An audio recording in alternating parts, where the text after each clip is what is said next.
नमो भगवते वासुदेवाय। जय श्री हरि। आप सभी भक्तों पर लक्ष्मी नारायण की कृपा सदा सर्वदा बनी रहे। आज की हमारी वीडियो है भादो शुक्ल एकादशी के बारे में। हिंदू धर्म में एकादशी व्रत का बहुत ही खास माना जाता है। मान्यता के अनुसार एकादशी के दिन भगवान विष्णु की पूजा करने से सभी मनोकामनाएं पूरी होती है। पुराणों में एकादशी के समान कोई दूसरा व्रत नहीं माना गया है। भाद्रपद माह के शुक्ल पक्ष की एकादशी को परिवर्तनी एकादशी कहा जाता है। इसे पद्मा एकादशी और जयंती एकादशी भी कहा जाता है। इस एकादशी का व्रत करने से जाने अनजाने किए गए सारे पाप नष्ट हो जाते हैं। भौतिक संपन्नता और परलोक में मुक्ति की प्राप्ति होती है। इस समय गणेश महाउत्सव भी चल रहा होता है, इसलिए यह व्रत गणेश जी और श्री हरि दोनों की कृपा दिलवा देता है। इस एकादशी को भगवान विष्णु के वामन स्वरूप की उपासना की जाती है। संतान सुख या धन की प्राप्ति के लिए यह व्रत अत्यंत कल्याणकारी है। तो आइए भक्तों, अब जानिए एकादशी तिथि के बारे में। हिंदू पंचांग के अनुसार इस साल भाद्रपद माह के शुक्ल पक्ष की एकादशी तिथि 13 सितंबर शुक्रवार को रात 10:30 से आरंभ हो रही है, जो 14 सितंबर शनिवार को रात 8:41 पर होगा। उदया तिथि के हिसाब से परिवर्तनी एकादशी का व्रत 14 सितंबर शनिवार को रखा जाएगा। परिवर्तनी एकादशी व्रत पारण का समय 15 सितंबर को सुबह 6:06 से सुबह 8:34 तक है। इसके बाद ही इस दिन द्वादशी तिथि का समापन शाम को 6:12 पर होगा। अब आइए श्रवण करते हैं परिवर्तनी एकादशी की व्रत कथा। इसके साथ ही हम श्रवण करेंगे एकादशी माता की व्रत कथा, तुलसी माता की व्रत कथा, लक्ष्मी माता की व्रत कथा, गणेश भगवान की कथा और अंत में सुनेंगे लापसी तापसी की कथा। इन कथाओं को सुने बिना आपका व्रत अधूरा माना जाएगा। एकादशी व्रत में इन कथाओं को अनिवार्य रूप से सुनना चाहिए। इन कथाओं के श्रवण से ही आपका व्रत पूर्ण होता है और मनोवांछित फल की प्राप्ति होती है। तो आइए श्रवण करते हैं परिवर्तनी एकादशी की व्रत कथा। प्रेम से बोलिए जय श्री हरि। जय श्री हरि। प्रेम से बोलिए विष्णु भगवान जी की जय। आप सभी भक्तों पर विष्णु भगवान और माँ लक्ष्मी की कृपा सदा सर्वदा बनी रहे। आज के वीडियो में आप सभी श्रवण करेंगे भाद्रपद मास के शुक्ल पक्ष में पड़ने वाली वामन एकादशी की व्रत कथा। भाद्रपद मास के शुक्ल पक्ष की एकादशी को क्षीर सागर में 4 मास के शयन के मध्य भगवान करवट बदलते हैं। निद्रा मग्न भगवान की करवट परिवर्तन के कारण ही इसका शास्त्रीय नाम परिवर्तनी एकादशी है। आज के दिन भगवान के वामन अवतार की पूजा की जाती है। भगवान विष्णु के बहुने रूप वामन अवतार की यह पूजा वाजपेयी यज्ञ के समान फल देने वाली तथा समस्त पापों को नष्ट करने वाली है। वामन भगवान की पूजा के कारण कुछ व्यक्ति इसे वामन एकादशी भी कहते हैं। इसके दूसरे दिन मनाई जाती है वामन जयंती। धर्मराज युधिष्ठिर बोले कि हे भगवान, भादो की शुक्ल पक्ष की एकादशी का क्या नाम है तथा उसकी विधि क्या है? उस एकादशी की व्रत को करने से कौन सा फल मिलता है? सो सब समझा कर कहिए। श्री कृष्ण भगवान बोले कि हे राज श्रेष्ठ, अब मैं अनेक पाप नष्ट करने वाली तथा अंत में स्वर्ग देने वाली भादो की शुक्ल पक्ष की वामन नाम की एकादशी की कथा कहता हूँ। आप इसे ध्यान पूर्वक सुनो। इस एकादशी को जयंती एकादशी भी कहते हैं। इस एकादशी की कथा के सुनने मात्र से ही समस्त पापों का नाश हो जाता है। इसी एकादशी के व्रत का फल वाजपेयी यज्ञ के फल से भी अधिक है। इस जयंती एकादशी की कथा से नीच पापियों का उद्धार हो जाता है। यदि कोई धर्म में परायण मनुष्य एकादशी के दिन मेरी पूजा करता है तो मैं उसको संसार की पूजा का फल देता हूँ। जो मनुष्य मेरी पूजा करता है उसे मेरे लोक की प्राप्ति होती है। इसमें किंचित मात्र भी संदेह नहीं है। जो मनुष्य इस एकादशी के दिन श्री वामन भगवान की पूजा करता है वह तीनों देवता अर्थात ब्रह्मा, विष्णु, महेश की पूजा करता है। जो मनुष्य इस एकादशी का व्रत करते हैं उन्हें इस संसार में कुछ भी करना शेष नहीं रहता। इस एकादशी के दिन श्री विष्णु भगवान करवट बदलते हैं, इसलिए इसे परिवर्तनी एकादशी कहते हैं। इस पर श्री युधिष्ठिर बोले कि हे भगवान, आपके वचनों को सुनकर मुझे महान संदेह हो रहा है कि आप किस प्रकार सोते तथा करवट बदलते हैं। आपने बलि को क्यों बांधा और वामन रूप धारण करके क्या लीलाएं की? चतुर्मास्य व्रत की विधि क्या है तथा आपके शयन करने पर मनुष्य का क्या कर्तव्य है, सो सब विस्तार पूर्वक कहिए।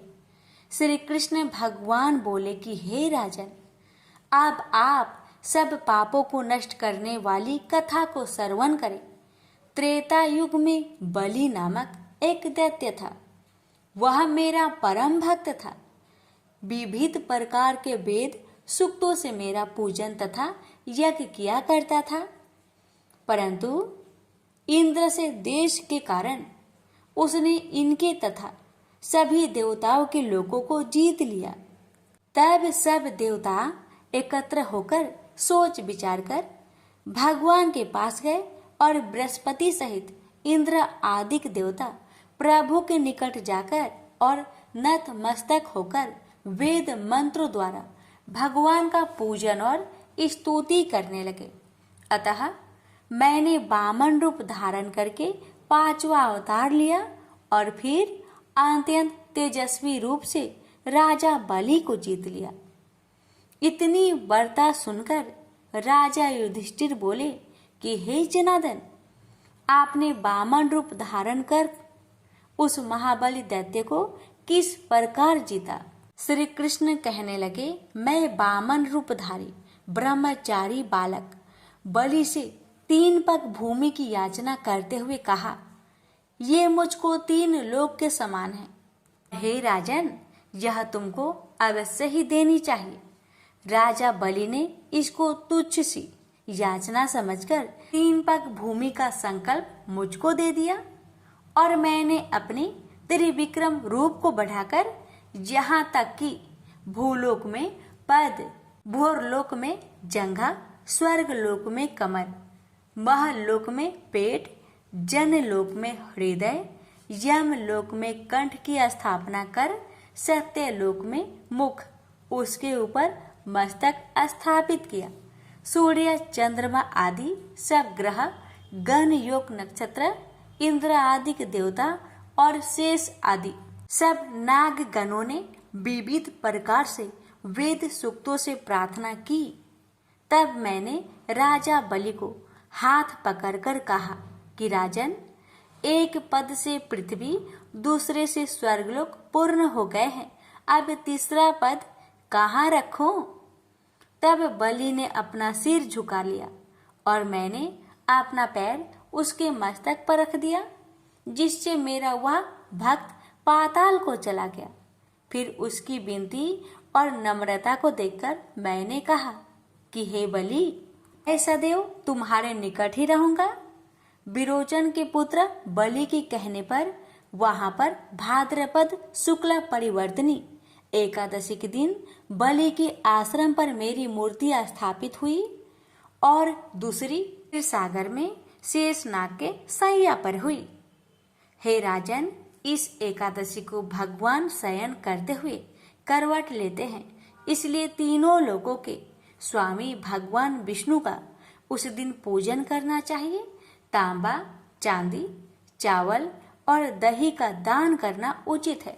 जो विधि पूर्वक इस एकादशी का व्रत करते हैं वे सब पापों से मुक्त होकर स्वर्ग में जाकर चंद्रमा के समान प्रकाशित होते हैं और यश पाते हैं। जो पाप नाशक इस कथा को पढ़ते या सुनते हैं उनको 1000 अश्वमेध यज्ञ का फल प्राप्त होता है। प्रेम से बोलिए विष्णु भगवान की जय, वामन भगवान की जय।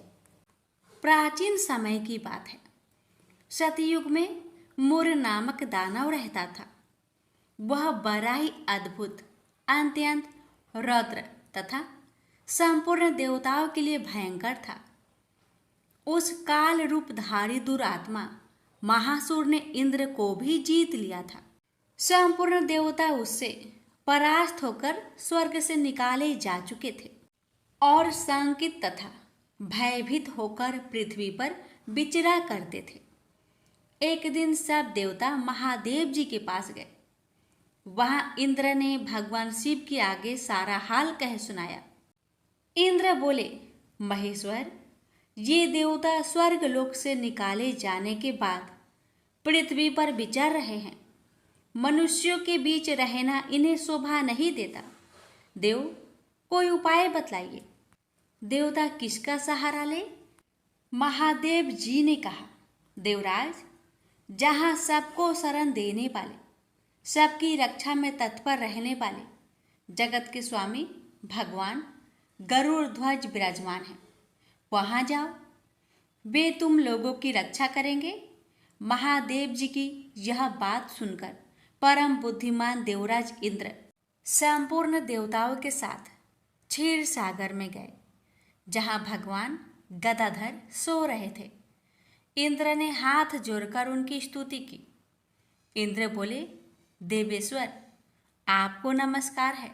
आप ही पति, आप ही मति, आप ही कर्ता और आप ही कारण हैं। आप ही सब लोगों के माता और आप ही इस जगत के पिता हैं। देवता और दानव दोनों ही आपकी वंदना करते हैं।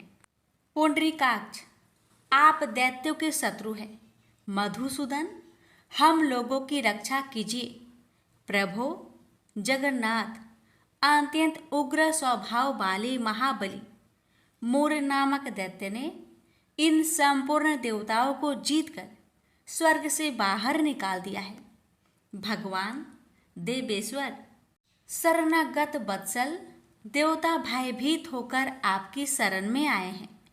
दानवों का विनाश करने वाले कमल नयन भक्त वत्सल देवेश्वर जनार्दन, हमारी रक्षा कीजिए, रक्षा कीजिए। भगवान शरण में आए हुए देवताओं की सहायता कीजिए। इंद्र की बात सुनकर भगवान विष्णु बोले, देवराज, यह दानव कैसा है, उसका रूप और बल कैसा है तथा उस दुष्ट के रहने का स्थान कहाँ है? इंद्र बोले, देवेश्वर, पूर्व काल में ब्रह्मा जी के वंश में तालजंग नामक एक महान असुर उत्पन्न हुआ था, जो अत्यंत भयंकर था। उसका पुत्र मूर दानव के नाम से विख्यात है। वह भी अत्यंत उत्कट, महापराक्रमी और देवताओं के लिए भयंकर है। चंद्रावती नाम से प्रसिद्ध एक नगरी है, उसी में स्थान बनाकर वह निवास करता है। उस दैत्य ने समस्त देवताओं को परास्त करके उन्हें स्वर्ग लोक से बाहर कर दिया है। उसने एक दूसरे ही इंद्र को स्वर्ग के सिंहासन पर बैठाया है। अग्नि, चंद्रमा, सूर्य, वायु तथा वरुण भी उसने दूसरे ही बनाए हैं।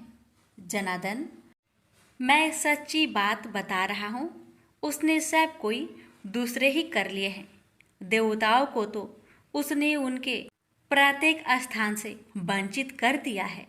इंद्र की यह बात सुनकर भगवान जनार्दन को बड़ा क्रोध आया। उन्होंने देवताओं को साथ लेकर चंद्रावती नगर में प्रवेश किया। भगवान गदाधर ने देखा कि दैत्यराज बारंबार गर्जना कर रहा है और उससे परास्त होकर संपूर्ण देवता दसों दिशाओं में भाग रहे हैं। अब वह दानव भगवान विष्णु को देखकर बोला, खड़ा रह, खड़ा रह। उसकी यह ललकार सुनकर भगवान के नेत्र क्रोध से लाल हो गए। वे बोले, अरे दुराचारी दानव, मेरी इन भुजाओं को देख। यह कहकर श्री विष्णु ने अपने दिव्य बाणों से सामने आए हुए दुष्ट दानव को मारना आरंभ किया। दानव भय से विहल हो उठे। पांडुनंदन तत्पश्चात श्री विष्णु ने दैत्य सेना पर चक्र का प्रहार किया। उससे छिन्न भिन्न होकर सैकड़ों योद्धा मौत के मुख में चले गए। इसके बाद भगवान मधुसूदन बद्रिका आश्रम को चले गए। वहां सिंहावती नाम की गुफा थी जो 12 योजन लंबी थी। उस गुफा में एक ही दरवाजा था। भगवान विष्णु उसी में सो गए। वह दानव मूर भगवान को मार डालने के उद्योग में उनके पीछे पीछे तो लगा ही था। अतः उसने भी उसी गुफा में प्रवेश किया। वहां भगवान को सोते देख उसे बड़ा हर्ष हुआ। उसने सोचा, यह दानों को भय देने वाला देवता है, अतः निसंदेह इसे मार डालूंगा। दानव के इस प्रकार विचार करते ही भगवान विष्णु के शरीर से एक कन्या प्रकट हुई, जो बड़ी ही रूपवती, सौभाग्यशालिनी तथा दिव्य अस्त्र शस्त्रों से सुसज्जित थी। वह भगवान की तेज के अंश से उत्पन्न हुई थी। उसका बल और पराक्रम महान था। दानवराज मुर ने उस कन्या को देखा। कन्या ने युद्ध का विचार करके दानव के साथ युद्ध के लिए याचना की। युद्ध छिड़ गया। कन्या सब प्रकार की युद्ध कला में निपुण थी। वह मोर नामक महान असुर उसके हुक्कार मात्रा से राख का ढेर हो गया। दानव के मारे जाने पर भगवान जाग उठे। उन्होंने दानव को धरती पर इस प्रकार निष्प्राण पड़ा देखकर कन्या से पूछा, मेरा यह शत्रु अत्यंत उग्र और भयंकर था, किसने इसका वध किया है? कन्या बोली, स्वामिन, आपके ही प्रसाद से मैंने इस महादैत्य का वध किया है। श्री भगवान ने कहा, कल्याणी, तुम्हारे इस कर्म से तीनों लोकों के मुनि और देवता आनंदित हुए हैं। अतः तुम्हारे मन में जैसी इच्छा हो उसके अनुसार मुझसे कोई वर मांग लो। देव दुर्लभ होने पर भी वह वर मैं तुम्हें दूंगा, इसमें तनिक भी संदेह नहीं है। वह कन्या साक्षात एकादशी ही थी। उसने कहा, प्रभु, यदि आप प्रसन्न हैं तो मैं आपकी कृपा से सब तीर्थों में प्रधान, समस्त विघ्नों का नाश करने वाली तथा सब प्रकार की सिद्धि देने वाली देवी हूँ। जनार्दन, जो लोग आप में भक्ति रखते हुए मेरे दिन को उपवास करेंगे उन्हें सब प्रकार की सिद्धि प्राप्त हो। माधव, जो लोग उपवास, नक्त भोजन अथवा एक भुक्त करके मेरे व्रत का पालन करें उन्हें आप धन, धर्म और मोक्ष प्रदान कीजिए। श्री विष्णु बोले, कल्याणी, तुम जो कुछ कहती हो वह सब पूर्ण होगा। प्रेम से बोलिए, एकादशी माता की जय। लक्ष्मी माता की कहानी। एक बार लक्ष्मी जी ने मनोहर रूप यानी बहुत ही अद्भुत रूप धारण करके गायों के एक झुंड में प्रवेश कर लिया और उनके इस सुंदर रूप को देखकर गायों ने पूछा कि देवी, आप कौन हैं और कहाँ से आई हैं? गायों ने ये भी कहा कि आप पृथ्वी की अनुपम सुंदरी लग रही हो। तब गायों ने एकदम से कहा कि सच सच बताओ, आखिर तुम कौन हो और तुम्हें कहाँ जाना है? तब लक्ष्मी जी ने विनम्रता से गायों से कहा कि तुम्हारा कल्याण हो। असल में मैं इस जगत में अर्थात संसार में लक्ष्मी के नाम से प्रसिद्ध हूँ और सारा जगत मेरी कामना करता है, मुझे ही पाना चाहता है। मैंने दैत्यों को छोड़ दिया था और इसलिए वे सदा के लिए नष्ट हो गए। इतने ही नहीं, मेरे आश्रय में रहने के कारण इंद्र, सूर्य, चंद्रमा, विष्णु, वरुण तथा अग्नि आदि सभी देवता सदा के लिए आनंद भोग रहे हैं। इसके बाद माँ लक्ष्मी ने कहा कि जिनके शरीर में मैं प्रवेश नहीं करती वे सदैव नष्ट हो जाते हैं और अब मैं तुम्हारे शरीर में ही निवास करना चाहती हूँ। लेकिन इसके बाद भी कथा अभी खत्म नहीं हुई, क्योंकि गायों ने अब तक माँ लक्ष्मी को अपनाया नहीं था। गाय ने क्यों किया माँ लक्ष्मी का त्याग? देवी लक्ष्मी की इन बातों को सुनने के बाद गायों ने कहा कि तुम बड़ी चंचल हो, इसलिए कभी कहीं नहीं ठहरती। इसके अलावा तुम्हारा बहुतों के साथ भी एक सा ही संबंध है, इसलिए हमें तुम्हारी इच्छा नहीं है। तुम्हारी जहाँ भी इच्छा हो तुम चली जाओ। तुमने हमसे बात की, इतने में ही हम अपने आप को तुम्हारी कृतार्थ यानी तुम्हारी आभारी मानती हैं। गायों के ऐसा कहने पर लक्ष्मी ने कहा कि ये तुम क्या कह रही हो? मैं दुर्लभ और सती हूँ, अर्थात मुझे पाना आसान नहीं, पर फिर भी तुम मुझे स्वीकार नहीं कर रही। आखिर इसका कारण क्या है? यहाँ तक कि देवता, दानव, मनुष्य आदि सब कठोर तपस्या करके मेरी सेवा का सौभाग्य प्राप्त करते हैं, अतः तुम भी मुझे स्वीकार करो। वैसे भी इस संसार में ऐसा कोई नहीं जो मेरा अपमान करता हो। ये सब सुनकर गायों ने कहा कि हम तुम्हारा अपमान या अनादर नहीं कर रहे, केवल तुम्हारा त्याग कर रहे हैं, और वह सिर्फ इसलिए क्योंकि तुम्हारा मन बहुत चंचल है। तुम कहीं भी जमकर नहीं रहती, अर्थात एक स्थान पर नहीं रुक सकती, इसलिए अब बातचीत करने से कोई लाभ नहीं। तो तुम जहाँ जाना चाहती हो जा सकती हो। इस तरह से गायों ने माँ लक्ष्मी का त्याग कर दिया, क्योंकि गायों को मालूम था कि लक्ष्मी कभी किसी के पास नहीं रहती, बल्कि पूरे संसार में घूमती रहती है। पर फिर भी माँ लक्ष्मी ने हार नहीं मानी और इतना सब होने के बाद भी वार्तालाप जारी रखी।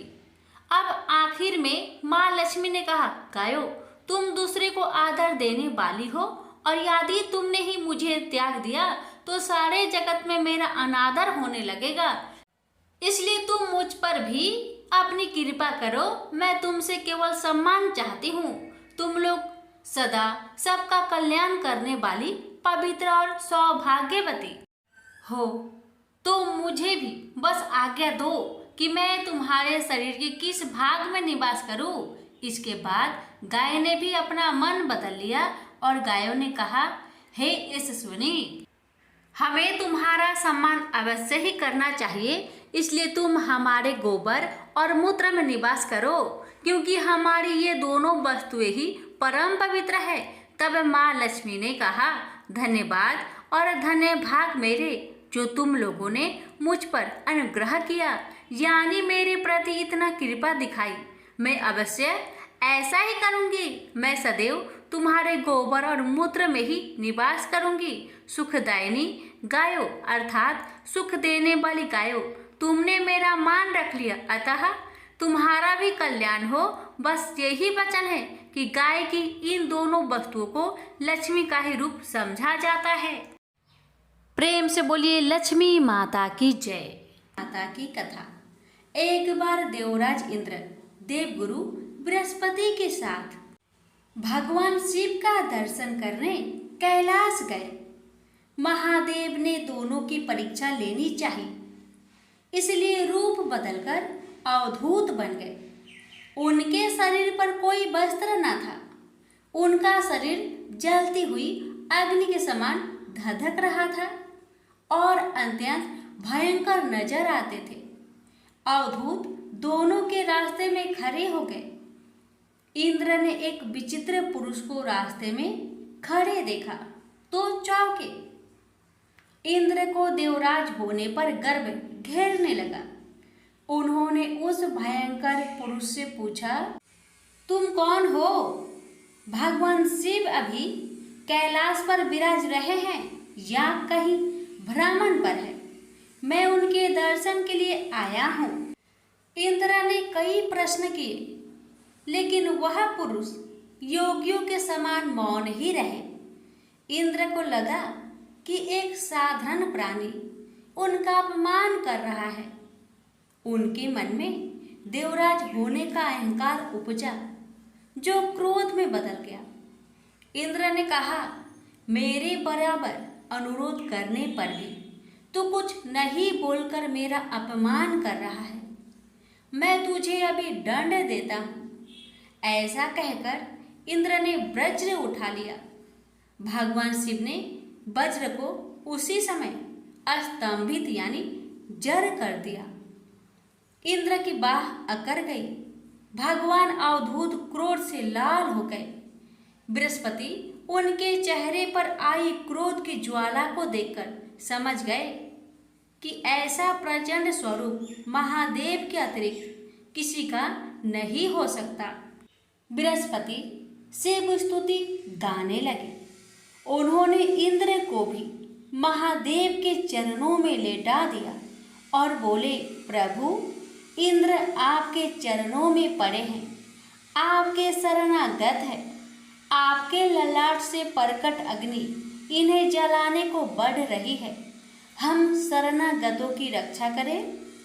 बृहस्पति ने विनती की, प्रभु, भक्तों पर आपकी सदा कृपा बरसती है। आप भक्त वत्सल और सर्वसम्मत है। आप इस तेज को कहीं और स्थान दे दीजिए ताकि इंद्र के प्राणों की रक्षा हो। भगवान रुद्र ने कहा, बृहस्पति, मैं तुम पर बहुत प्रसन्न हूँ। इंद्र को जीवन दान देने के कारण तुम्हारा एक नाम जीव भी होगा। मेरे तीसरे नेत्र से प्रकट इस अग्नि का ताप देवता सहन नहीं कर सकते, इसलिए मैं इसको बहुत दूर छोड़ूंगा। महादेव ने उस तेज को हाथ में धारण कर समुद्र में फेंक दिया। वहां फेंके जाते ही भगवान शिव का वह तेज तत्काल एक बालक के रूप में परिवर्तित हो गया। सिंधु से उद्भव होने के कारण उसका नाम सिंधु पुत्र जलंधर प्रसिद्ध हुआ। जलंधर जिसका नाम शंखचूड़ भी हुआ, शिव के तेज से उत्पन्न हुआ था। इस कारण परम शक्तियों से संपन्न था। वह देवों से भी ज्यादा शक्तिवान था। वह उस तेज से पैदा हुआ था जो इंद्र को समाप्त करने वाला था। इसलिए असुरों ने उसे अपना राजा बनाया। अवधूत रूप में यह लीला करने के बाद महादेव अंतर्ध्यान हो गए। इंद्र के गर्भ का भंजन भी हुआ, भगवान के दर्शन भी हो गए। तुलसी से जुड़ी एक कथा बहुत प्रचलित है। श्रीमद् देवी भागवत पुराण में इनके अवतरण की दिव्य लीला कथा भी बनाई गई है। एक बार शिव ने अपने तेज को समुद्र में फेंक दिया था। उससे एक महातेजस्वी बालक ने जन्म लिया। यह बालक आगे चलकर जालांधर के नाम से पराक्रमी दैत्य राजा बना। इसकी राजधानी का नाम जालांधर नगरी था। दैत्यराज काल नेमि की कन्या वृंदा का विवाह जालंधर से हुआ। जालंधर महाराक्षस था। अपनी सत्ता के मद में चूर उसने माता लक्ष्मी को पाने की कामना से युद्ध किया, परंतु समुद्र से ही उत्पन्न होने के कारण माता लक्ष्मी ने उसे अपने भाई के रूप में स्वीकार किया। वहां से पराजित होकर वह देवी पार्वती को पाने की लालसा से कैलाश पर्वत पर गया। भगवान देवाधिदेव शिव का ही रूप धरकर माता पार्वती के समीप गया, परंतु मां ने अपने योग बल से उसे तुरंत पहचान लिया तथा वहां से अंतर्ध्यान हो गई। देवी पार्वती ने क्रोध होकर सारा वृत्तांत भगवान विष्णु को सुनाया। जालांधर की पत्नी वृंदा अत्यंत पतिव्रता स्त्री थी। उसी के पतिव्रत धर्म की शक्ति से जालांधर ना तो मारा जाता था और ना ही पराजित होता था। इसलिए जालांधर का नाश करने के लिए वृंदा के पतिव्रत धर्म को भंग करना बहुत जरूरी था। इसी कारण भगवान विष्णु ऋषि का भेष धारण कर वन में जा पहुँचे, जहाँ वृंदा अकेली भ्रमण कर रही थी। भगवान के साथ 2 मायावी राक्षस भी थे, जिन्हें देखकर वृंदा भयभीत हो गई। ऋषि ने वृंदा के सामने पल में दोनों को भस्म कर दिया। उनकी शक्ति देखकर वृंदा ने कैलाश पर्वत पर महादेव के साथ युद्ध कर रहे अपने पति जालंधर के बारे में पूछा। ऋषि ने अपनी माया जाल से 2 बानर प्रकट किए। एक बानर के हाथ में जालंधर का सिर था तथा दूसरे के हाथ में धर। अपने पति की यह दशा देखकर वृंदा मूर्छित होकर गिर पड़ी। होश में आने पर उन्होंने ऋषि रूपी भगवान विष्णु से विनती की कि वह उसके पति को जीवित करे। भगवान ने अपनी माया से पुनः जालंधर का सिर धड़ से जोड़ दिया, परंतु स्वयं भी वह उसी शरीर में प्रवेश कर गए। वृंदा को इस छल का जरा आभास न हुआ। जालंधर बने भगवान के साथ वृंदा पतिव्रता का व्यवहार करने लगी, जिससे उसका अस्तित्व भंग हो गया। ऐसे होते ही वृंदा का पति जालंधर युद्ध में हार गया। इस सारी लीला का जब वृंदा को पता चला तो उसने क्रोध होकर भगवान विष्णु को शीला होने का श्राप दे दिया तथा स्वयं सती हो गई। जहाँ वृंदा भस्म हुई वहाँ तुलसी का पौधा उगा। भगवान विष्णु ने वृंदा से कहा, हे वृंदा, तुम अपने अस्तित्व के कारण मुझे लक्ष्मी से भी अधिक प्रिय हो गई हो। अब तुम तुलसी के रूप में सदा मेरे साथ रहोगी। जो मनुष्य भी मेरे शालिग्राम रूप के साथ तुलसी का विवाह करेगा, उसे इस लोक और परलोक में विपुल यश प्राप्त होगा। जिस घर में तुलसी होती है वहाँ यम के दूत भी असमय नहीं जा सकते। गंगा व नर्मदा के जल में स्नान तथा तुलसी का पूजन बराबर माना जाता है। चाहे मनुष्य कितना भी पापी क्यों न हो, मृत्यु के समय जिसके प्राण मंजरी रहित तुलसी और गंगा जल मुख में रखकर निकल जाते हैं, वह पापों से मुक्त होकर बैकुंठ धाम को प्राप्त होता है। जो मनुष्य तुलसी व आंवले की छाया में अपने पितरों का श्राद्ध करता है, उसके पितर मोक्ष को प्राप्त हो जाते हैं।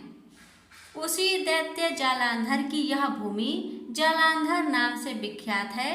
सती वृंदा का मंदिर मोहल्ला कोट किशनचंद में स्थित है। कहते हैं इस स्थान पर एक प्राचीन गुफा थी जो सीधी हरिद्वार तक जाती थी। प्रेम से बोलिए जय श्री हरि।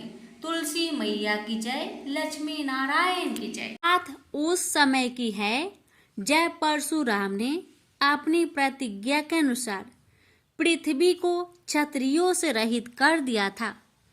तब वे अपने गुरु भूतनाथ के चरणों में प्रणाम करने और गुरु पत्नी अम्बा तथा उनके नारायण तुल्य दोनों गुरुपुत्र कार्तिकेय और गणनायक को देखने की लालसा से कैलाश पहुँचे।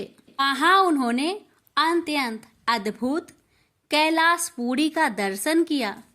अपने गुरु की उस दिव्य पुरी के दर्शन कर उनका नंदन आनंद विभोर हो गए। फिर उन्होंने शिव का 15 योजन ऊंचा और 4 योजन विस्तृत अत्यंत सुंदर आश्रम देखा। परशुराम वहाँ सबसे मिले और उन्होंने सबसे बात की। इसके बाद वे नंदीकेश्वर से आज्ञा प्राप्त कर प्रसन्नता पूर्वक आश्रम के भीतर प्रविष्ट हुए।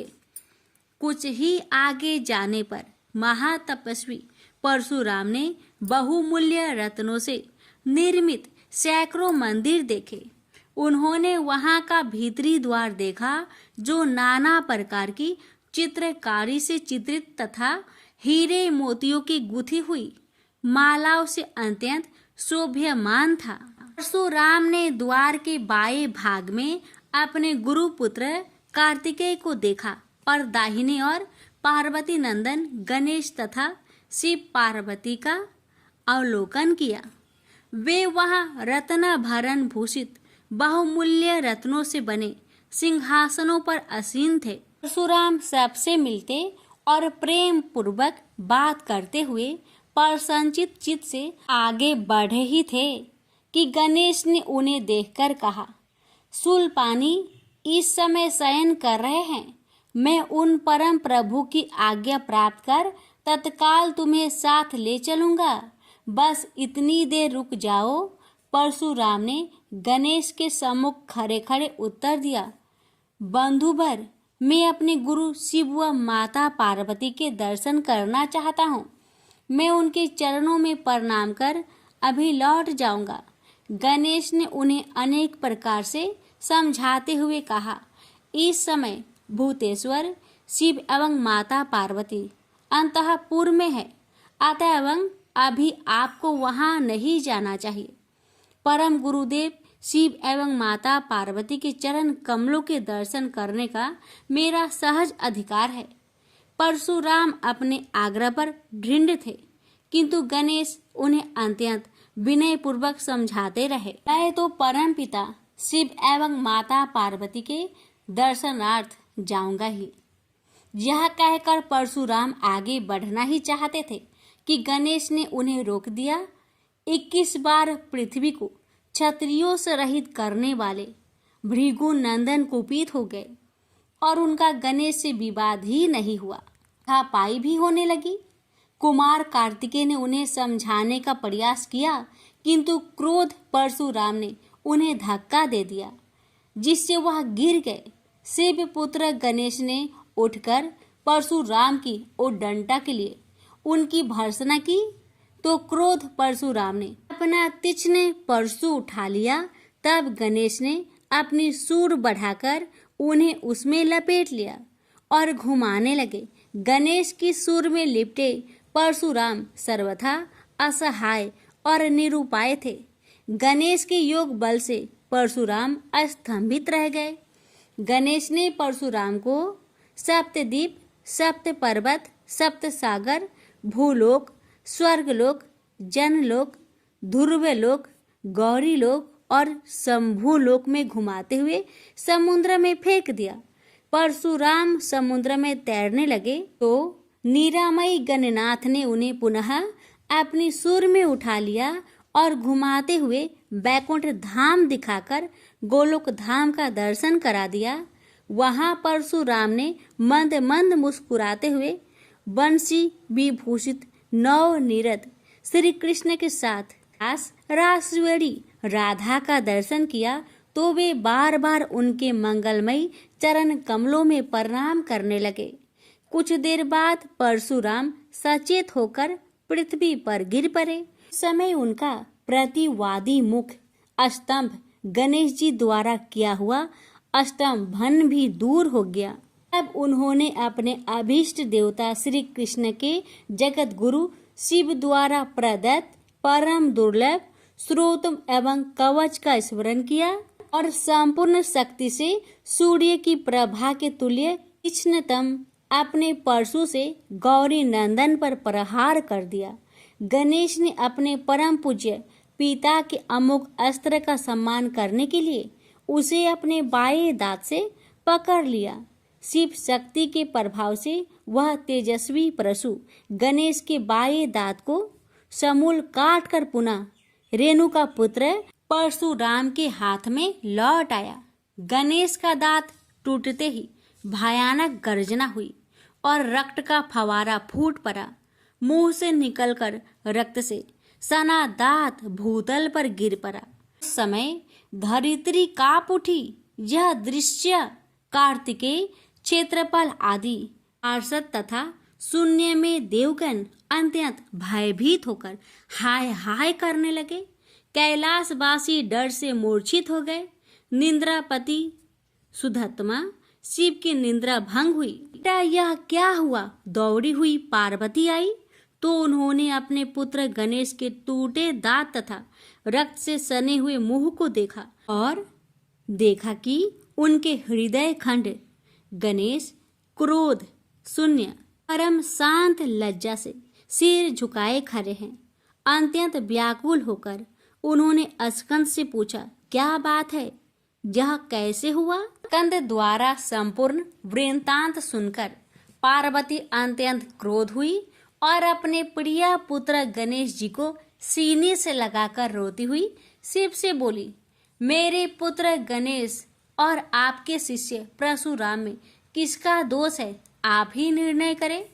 फिर माता पार्वती ने अपने सम्मुख परशुराम को शिव के प्रमोदक द्वारा चरण कमलों की निर्भयता पूर्वक सेवा करते हुए देखकर कहा, हे महाभाग राम, तुम योगियों के गुरु देवाधिदेव महादेव के शिष्य हो, तुम शुद्ध मन वाले हो, तुम्हारी अशुद्धता का कारण मेरी समझ में नहीं आ रहा।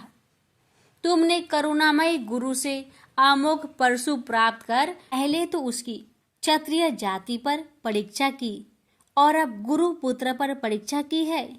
श्रुति गुरु दक्षिणा देने का निर्देश करती है और तुमने अत्यंत निर्दयता पूर्वक गुरु पुत्र का समूल एक दांत ही नष्ट कर दिया। अब इसका सिर भी काट डालो। चरमता का अमोघ परशु प्राप्त कर ले तो क्षुद्र श्रृंगाल भी वनराज को मार सकता है। इतना कहकर क्रोध से भगवती पार्वती परशुराम को मारने के लिए प्रस्तुत हो गई। भयवश परशुराम ने मन ही मन करुणा सागर गुरु को प्रणाम कर अपने इष्ट देव गोलोकनाथ श्री कृष्ण का स्मरण किया। तभी पार्वती ने अपने सम्मुख एक बौने ब्राह्मण बालक को देखा। उस पर तेजस्वी ब्राह्मण बालक को देखकर आतुरता से भगवान शंकर ने भक्ति पूर्वक मस्तक झुकाकर प्रणाम किया। उसके बाद माता पार्वती ने भी उसे प्रणाम किया। परम तेजस्वी ब्राह्मण बालक ने शिव एवं पार्वती को शुभ आशीर्वाद प्रदान किया। यह दृश्य देखकर कैलाशवासी बालक बालिकाएं भयभीत एवं चकित हो गए। फिर भगवान शंकर ने उनका पूजन किया। वे वामन भगवान रत्न सिंहासन पर विराजमान थे। उनका उत्कृष्ट तेज सर्वत्र फैल रहा था। भगवान शंकर ने मधुर शब्दों में कहा, आज मेरा परम सौभाग्य है जो आपने कृपा पूर्वक मेरे यहाँ पधार कर मुझे सेवा का अवसर प्रदान किया है। सुतोष शिव की मधुर वाणी से प्रसन्न होकर ब्राह्मण बाल रूपी स्वयं श्री हरि ने गंभीर स्वर में कहा, आप लोग की वर्तमान स्थिति जानकर मैं श्वेत द्वीप से आ रहा हूँ। मेरे भक्तों का कभी अमंगल नहीं होता। मेरा सहस्त्र सार उनके रक्षार्थ प्रतिक्षण प्रस्तुत रहता है, किंतु गुरु के रुष्ट होने पर मैं विवश हो जाता हूँ। गुरु की अवहेलना बलवती होती है। विद्या और मंत्र प्रदान करने वाला गुरु अभिष्ट देव से 100 गुना श्रेष्ठ है। गुरु से बढ़कर कोई देवता नहीं है, पार्वती से बढ़कर कोई पतिव्रता नहीं है तथा गणेश से उत्तम कोई जितेंद्रिय नहीं है। भृगु नंदन ने गुरु पत्नी एवं गुरु पुत्र की अवहेलना कर दी है। उसी का मार्जन करने के लिए मैं यहाँ उपस्थित हुआ हूँ। श्री हरि ने भगवान शंकर के बाद भगवती पार्वती से कहा, तुम जग जननी हो, तुम्हारे लिए गणेश कार्तिकेय और परशुराम भी पुत्र तुल्य है। इन परशुराम ने स्नेह के प्रति शिव और तुम्हारे मन में भेद नहीं है। अतः एवं जो उचित समझो करो। देव बड़ा प्रबल होता है। बालकों का यह विवाद तो देव दोष से ही घटित हुआ है। तुम्हारे इस प्रिय पुत्र का एक दंत नाम वेदों में प्रसिद्ध है। फिर श्री हरि ने परशुराम से कहा, राम, तुमने क्रोधवश शिवा पुत्र गणेश का दांत तोड़कर अनुचित किया है। इस कारण तुम निश्चय ही अपराधी हो। ये सर्वशक्ति स्वरूपा पार्वती प्रकृति से परे और निर्गुण है। श्री कृष्ण भी इन्हीं की शक्ति से शक्तिशाली हुए हैं। ये समस्त देवताओं की जननी है, तुम इनकी स्तुति कर इन्हें संतुष्ट करो। इतना कहकर श्रीहरि बैकुंठ के लिए प्रस्थान कर गए। परशुराम ने भी स्नान कर शुद्ध वस्त्र धारण कर लिए। वह हाथ जोड़कर गुरुदेव के चरणों में प्रणाम कर सिर झुकाए जगजननी गौरी का स्तवन करने लगे। भक्तवर परशुराम के संपूर्ण अंग पुलकित थे और उनके नेत्र से अश्रु प्रवाहित हो रहे थे। इस प्रकार करुण प्रार्थना करते हुए अंत में परशुराम ने कहा, जगजननी रक्षा करो, मेरे अपराध को क्षमा कर दो। भला कहीं बच्चे के अपराध करने से माता कुपित होती है? यह कहकर परशुराम ने माता पार्वती के चरणों में प्रणाम कर अत्यंत दुखी होकर रोने लगे। परशुराम की करुण प्रार्थना से करुणामयी पार्वती का हृदय द्रवित हो गया। उन्होंने प्रीति पूर्वक परशुराम को अभय दान देते हुए कहा, बेटा अब शांत हो जाओ। आशुतोष के अनुग्रह से तुम्हारी सर्वत्र विजय हो। सर्वतरात्मा श्री हरि तुम पर सदा प्रसन्न रहे। गुरुदेव शिव में तुम्हारी भक्ति सुदृढ़ रहे। तुम अमर हो जाओ। इसी प्रकार दयामयी पार्वती ने परशुराम को आशीर्वाद दिया और वे अपने अंतपुर में चली गई। उस समय वहां श्री भगवान के मंगल नाम का उच्च घोष होने लगा।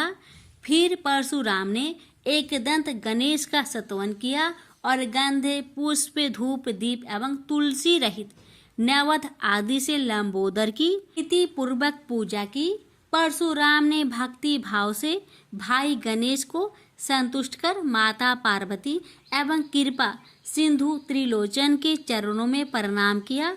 फिर उन्होंने गुरु की आज्ञा प्राप्त कर प्रसन्नता पूर्वक वहां से प्रस्थान किए। प्रेम से बोलिए गौरी पुत्र गणेश भगवान की जय। हर हर महादेव। माता पार्वती की जय। लापसी तपसी की कथा। एक लापसी था, एक तपसी था। तपसी हमेशा भगवान की तपस्या में लीन रहता था। लापसी रोजाना 1.25 सेर की लापसी बनाकर भगवान का भोग लगाकर जीम लेता था। एक दिन दोनों लड़ने लगे। लापसी बोला, मैं रोज भगवान की तपस्या करता हूँ, इसलिए मैं बड़ा हूँ। लापसी बोला कि मैं रोज भगवान को 1.25 सेर लापसी का भोग लगाता हूँ, इसलिए मैं बड़ा हूँ। नारद जी वहां से गुजर रहे थे। दोनों को लड़ता देखकर उनसे पूछा कि क्यों तुम लड़ रहे हो? लापसी ने खुद को बड़ा होने का कारण बताया और तपसी ने अपना कारण बताया। नारद जी बोले, तुम्हारा फैसला मैं कर दूंगा। दूसरे दिन लापसी और तपसी नहाकर अपनी रोज की भक्ति करने आए तो नारद जी ने छुपकर 1.25 करोड़ की एक अंगूठी उन दोनों के आगे रख दी। तपसी की नजर जब अंगूठी पर पड़ी तो उसने चुपचाप अंगूठी उठाकर अपने नीचे दबा ली। लापसी की नजर अंगूठी पर पड़ी लेकिन उसने ध्यान नहीं दिया। भगवान को भोग लगाकर लापसी खाने लगा। नारद जी सामने आए तो दोनों ने पूछा कि कौन बड़ा? तो नारद जी ने तपसी को खड़ा होने को कहा। वो खड़ा हुआ तो उसके नीचे दबी अंगूठी दिखाई पड़ी।